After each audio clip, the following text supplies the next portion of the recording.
வணக்கம். பாலச்சந்திரன் பேசுகிறேன். நம்ம இந்த மன்னர்களுடைய பெயர்களை தாங்கிய ஊர்கள் வந்ததை பற்றி பேசும்போது, சோழ நாட்டு மன்னர்களை பற்றி பேசும்போது, விஜயாலய சோழன் காலத்தில் எப்படி சோழர்கள் எழுந்து நிற்க ஆரம்பித்தார்கள் அப்படின்னு பார்த்தோம். அவர் தனி மன்னனாக தஞ்சையை கைப்பற்றினார்னு பார்த்தோம். அவருக்கு அடுத்து அவருடைய பையன் ஆதித்த சோழன் அபராஜிதவர்மனுக்கு உதவி செஞ்சு திருப்புறம்புயம் போர்க்களத்தில் பாண்டிய மன்னர்களுக்கு எதிரான போர்க்களத்தில் உதவி செஞ்சார். அடுத்து அதே அபராஜிதவர்மன் கூட சண்டை போட்டு அந்த உதவி செய்ததன் காரணமாக அவர் இண்டிபெண்டன்ட் கிங், சுதந்திரம் பெற்ற மன்னராக, தஞ்சை மன்னராக பிரகடனப்படுத்தப்பட்டார் பல்லவர்களால். அடுத்து அவங்க கூடயே சண்டை வந்துருச்சு. அபராஜிதவர்மனை யானை மேலே ஏறி கொண்டுட்டார்னு சொல்லுவாங்க. அந்த தொண்டை மண்டலம் அத்தனையும் சோழருடைய வசமாயிருச்சு. அப்போது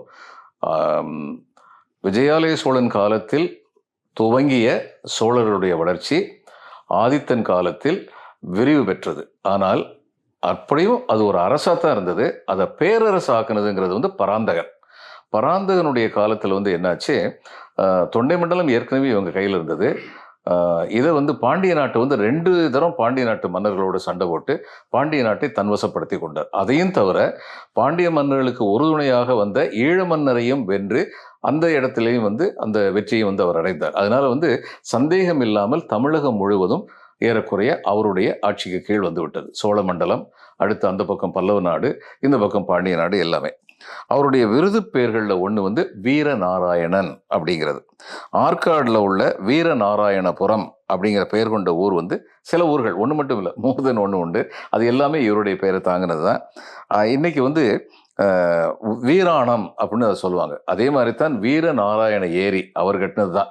அந்த வீரநாராயண ஏரி தான் இன்னைக்கு வீராணம் ஏரி அப்படின்னு சொல்கிறாங்க. சென்னைக்கு குடிநீர் வழங்குறதுல முக்கியமான ஏரிகளில் வீராணமும் ஒன்று. அடுத்து மதுரையை வென்ற இந்த சோழ நாட்டு மன்னர்கள் எல்லாரும் மதுராந்தகன் அப்படின்னு தங்களுக்கு பேர் வச்சுக்குவாங்க.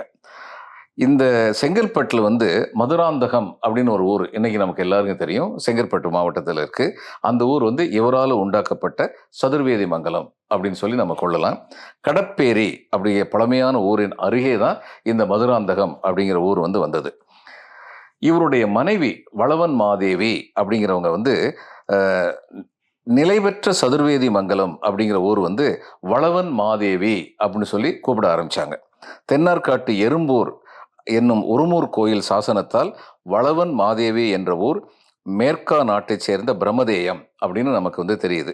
அந்த ஊர் இப்போது வளைய மாதேவி அப்படிங்கிற பெயரோட சிதம்பரம் தாசலுக்குள்ள வட்டத்துக்குள்ள இருக்கு.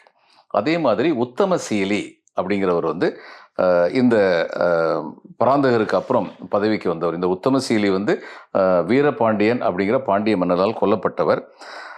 உத்தமசீலி சதுர்வேதி மங்கலம் அப்படிங்கிற ஊர் இவருடைய பெயரால் நிறுவப்பட்டது. அது உத்தமசேரி அப்படின்னு சொல்லி அதை கூப்பிட ஆரம்பிச்சாங்க அப்படிங்கிறது நமக்கு தெரியுது. இதுக்கு அடுத்து வர்ற சோழர்களை பற்றி இன்னும் விவரமாக கண்டிப்பாக தெரியணும். ஏன்னா சோழர் குல ஆட்சி 300 ஆண்டுகளுக்கு மேலாக பேரரசர்களாக கடல் கடந்து வெற்றி பெற்ற மன்னர்களாக இருந்தாங்க. பின்னாளில் அவர்களை பற்றி இன்னும் சில சிறப்பான செய்திகளை பார்ப்போம். அவர்கள் பெயர்களால் அமைந்த ஊர்களை பற்றியும் பார்ப்போம் என்று சொல்லி இந்த நாளை முடித்துக்கொண்டு இனிமேலும் தொடர்வோம். நன்றி, வணக்கம்.